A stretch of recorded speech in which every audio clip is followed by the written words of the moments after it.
Good morning. Happy Thanksgiving weekend. I hope you all had a great holiday and weren't too stressed out on Friday shopping. My name is Dave Weber, and it is my privilege to serve as your worship associate today. The theme this month is Care of the Soul. How, you may ask, does a music service fit in with this theme? Well, Plato is reputed to have said, music gives soul to the universe, wings to the mind, flight to the imagination, and charm and gaiety to life. If so, music fits our theme pretty well, wouldn't you say? Of course, we could also have held it last month when the theme was emotional intelligence, since Leonard Cohen once said music is the emotional life of most people. Or next month when the theme is healing, since Billy Joel said, I think music in itself is healing. Music really fits with any theme. The truth is there is nothing more universally human than music. It captures our feelings and embraces our deepest beliefs. We each have our favorite compositions, and for many of us, those include some of the hymns we sing together here at Tapestry on Sunday mornings. Singing helps bring our community closer together, gives expression to our emotions, and yes, helps us care for and heal our souls. It gives us strength to face the week ahead. Our minister, the Reverend Kent Doss, is not in the pulpit today. He will return next Sunday. Today we have the privilege of welcoming 4 members of our congregation, Nikki Genth, Christine Kruger, Jean Rosenberg, and Nicola Stupka, who will each be sharing with us their thoughts and feelings about one of their favorite hymns, music that for them gives soul to the universe. After each presentation, the congregation will then sing that hymn together. At Tapestry, we come together in community, supporting and encouraging each other on our spiritual journeys, affirming the importance not only of tolerance, but of acceptance, compassion, and open-mindedness. Welcome to this good place, Tapestry, a Unitarian Universalist congregation. If you are a faith beyond. And now, Julia Ramponi will light our flaming chalice, the central symbol of our Unitarian Universalist heritage. We light this chalice for the warmth of love, the light of truth, and the energy of action. And now please join me in saying our covenant, followed by our song of affirmation. Love is the spirit of this congregation, and service is its law. This is our great covenant, to dwell together in peace, to seek truth in love, and to help one another. Today's opening words were written by Ray Charles. I was born with music inside me. Music was one of my parts, like my ribs, my kidneys, my liver, my heart, like my blood. It was a force already within me when I arrived on the scene. It was a necessity for me, like food or water. So let's sing together. Our opening hymn is a traditional Thanksgiving song. I actually sang this one in elementary school, but with different words. Like a number of songs in our hymnal, the lyrics have been modified a bit. Would you please stand, if you are comfortable doing so, to sing hymn number 349 in the gray hymnal, We Gather Together.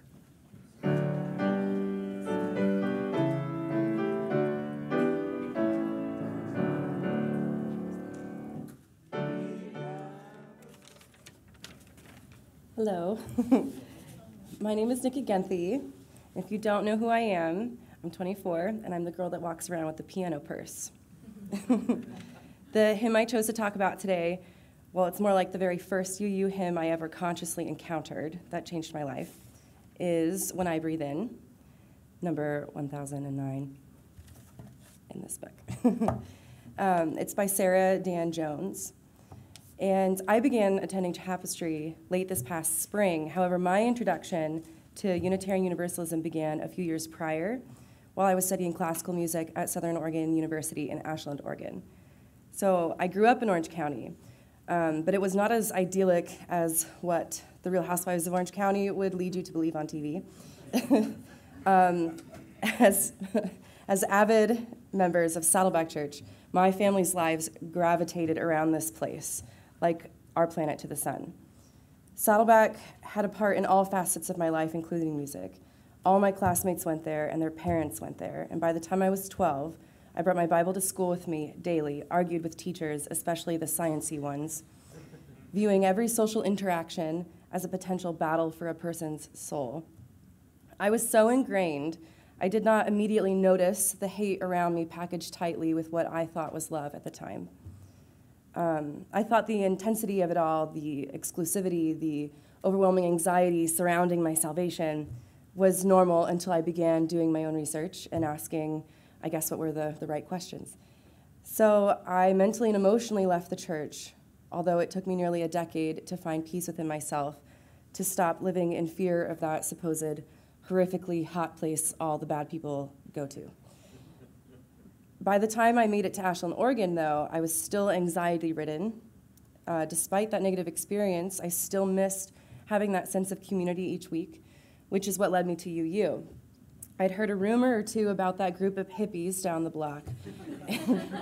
Interfaith, LGBT plus friendly, social justice, environmentally conscientious. I had to see it for myself. And although nervous and slightly creeped out at the time returning to a church setting after years and years of a hiatus, I knew the moment I sang along with Sarah Dan Jones's words, this was the correct path for me. So now I've come full circle. I moved back to Orange County, and the journey to better myself and the world around me continues. And what better way to ease my anxieties than to breathe in peace and breathe out love once a week here at Tapestry instead of Saddleback Church. Yeah, so thank you very much. And we're going to sing number 1009 in Singing the Journey 4 times through.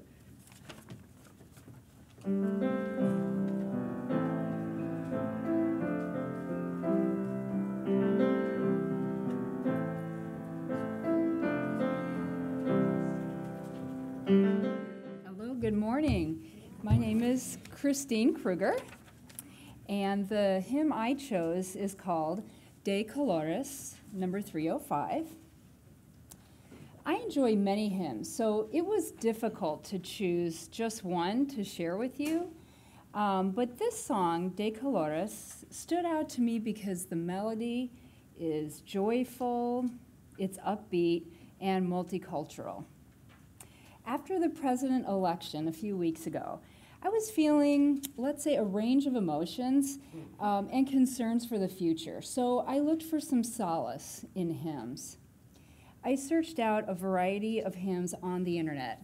And some of the hymns I found on YouTube were actually pretty fabulous. Some of them featured UU choirs, and so I felt a real kinship with other UUs. I didn't find a YouTube version of this song, however, but I just wanted to point that out. YouTube is a great place. What I found inspirational about De Colores is how the lyrics celebrate the diversity in the world. The lyrics rejoice in the beauty of the natural world as well as humankind. From quote, the fields in the spring, to singing roosters, to people parading with banners, this song reminds me to be more positive and reminds me of just the kind of world I want to live in. I love to learn the history of a hymn. Growing up attending a Lutheran church, I was always curious about the hymns we sang on Sunday mornings. When turning to a page in the hymnal, my eyes still go to the bottom of the page to see who wrote the music and the lyrics and the year it was written. I think about what was happening during that time period and how that might connect to the song's meaning. The melody is joyful, yet I hear undertones of struggle in the lyrics, such as, quote, a rainbow appears when the storm cloud is touched by the sun, and, quote, the colors of people who know that their freedom is won. Unfortunately, I don't speak Spanish yet, so my learning about the origins of De Colores was mostly limited to Wikipedia, as several other websites were in Spanish. Using Wikipedia is actually ironic because I'm a history teacher and I often tell my students to avoid using Wikipedia constantly to the point of ad infinitum, right? But what I did learn about De Colores is that it's usually sung in Spanish, but there are different English translations. De Colores is what we call a folk song. According to dictionary.com, a credible reference, a folk song is created by the people of a country and passed down by oral tradition. And so it may have several traditions or versions. The song has probably been in use in the Americas since the 1500s, as many melodies were introduced to the New World from Spain during the colonial era. This song is part of Mexican folklore, and the song's exact origins are not known. Some versions of the lyrics that are sung today are credited to an apostolic movement of the Roman Catholic Church called Cursillo, which was founded in Majorca, Spain in the 1940s. So while this song has old roots, it's also still very popular today. It is used as the unofficial anthem of the farm workers movement and as an inspirational song in Cursillo workshops that teach Christian lay people how to become effective Christian leaders. And the song is also used in schools throughout the U.S. to celebrate Spanish and Mexican heritage. De Colores has been recorded by different artists, including Los Lobos, Joan Baez, who has a great version, and she sings it in Spanish, Rafi, Arlo Guthrie, and Pete Seeger, just to name a few. So when I listen to De Colores, I think about the generations of people who have sung this song and the struggles that they have been experiencing, possibly experiencing, and yet the message is one of hope and diversity. I hope you find it as inspirational as I have. So please join me in singing De Colores number 305.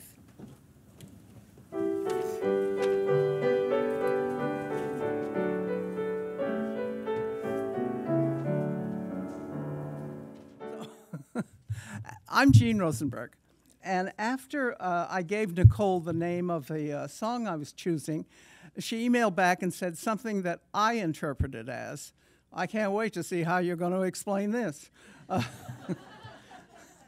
I was asked to choose a song that was my favorite. This is not a particular favorite. However, it is in a class of my favorites, gospel and spirituals. There's beautiful music in our hymnals, but there aren't too many in our hymnals to choose from if you're choosing gospel or spiritual. I was raised, Nikki, we have something in common here. I was raised in a fundamental evangelical religion, and this music was a large part of the music that we sang. It has been over 50 years since I've attended services. I don't miss the judgment. I don't miss the intolerance. I don't miss the paternalism, but I do miss the music. Most of this music is longing for a place of freedom, or at least a better place. In the sweet by and by when we meet on that beautiful shore. One glad morning when this life is o'er, I'll fly away. Sweet, low, sweet chariot coming for to carry me home. There's a better day a-comin'. These songs have a resonance with me at this time. I too hope there's a better day a-comin'. We sang these at potlucks or singing all day and supper on the ground. Everything is syncopated, and it helps if you can channel a little bit of Jerry Lee Lewis. They didn't believe in dancing, but they could rock a gospel song. So we're going to sing Down by the Riverside. I think that's the name of it. We're going to sing going to lay down my sword and shield down by the riverside. Number 162, and you have to stand up.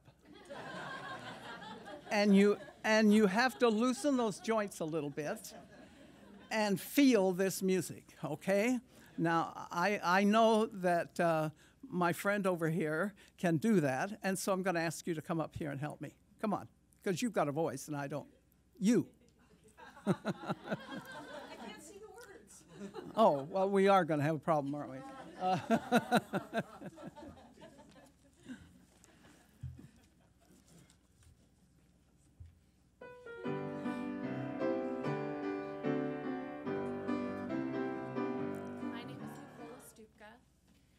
I've selected for us today is When Our Heart is in a Holy Place.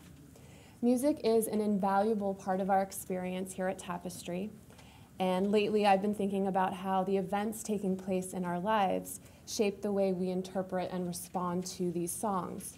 It's a dynamic relationship. Specifically, I'm struck by how this hymn means something different to me today than it did just a few weeks ago.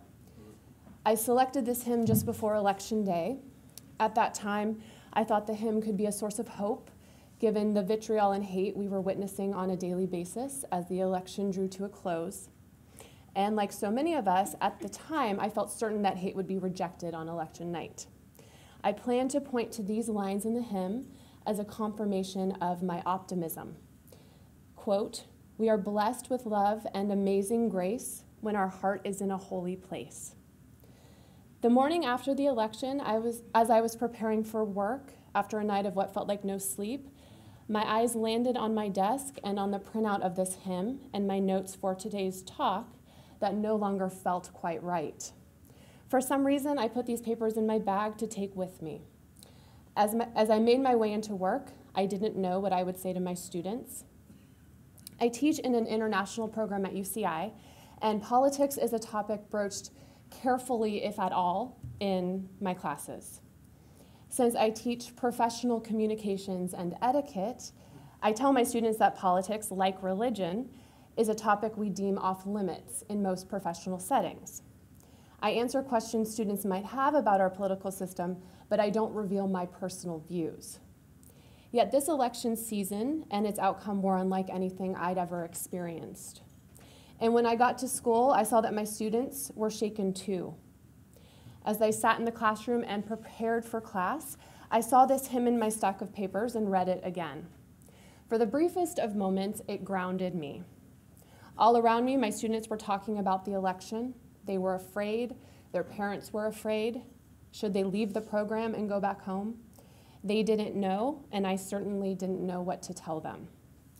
As I rose and walked to the front of the room to start class, I decided I would let my students continue to talk. I would answer their questions as best I could, and I would ensure my classroom felt like a safe place for them. But when I went to speak, I began to weep instead. It was completely unexpected and unlike me, and I imagine my students were shocked by my raw emotion, but they were kind. Was I okay? They asked. Take as much time as I needed, they said. They felt the same way I did, they said. Once I collected myself a few moments later, we did speak for a while as a group. I asked them if they had questions or needed to say anything, and a few of them did. Many days later, just a few days ago, I returned to the hymn when I needed a reprieve from the news that seemed to be getting worse by the day. And the words had a very different effect on me than they did before. Now it is these lyrics that most resonate with me. Quote, "When we tell our story from deep inside, and we listen with a loving mind, and we hear our voices in each other's words, then our heart is in a holy place." Through these words, I'm reminded of the moment I shared with my students when my grief led me to reveal my authentic self to them. It is my hope that something about this hymn resonates with you today, and that perhaps there's comfort to be found in the lyrics and in us singing it together now. So will you please rise and join me in singing hymn 1008, When Our Heart is in a Holy Place.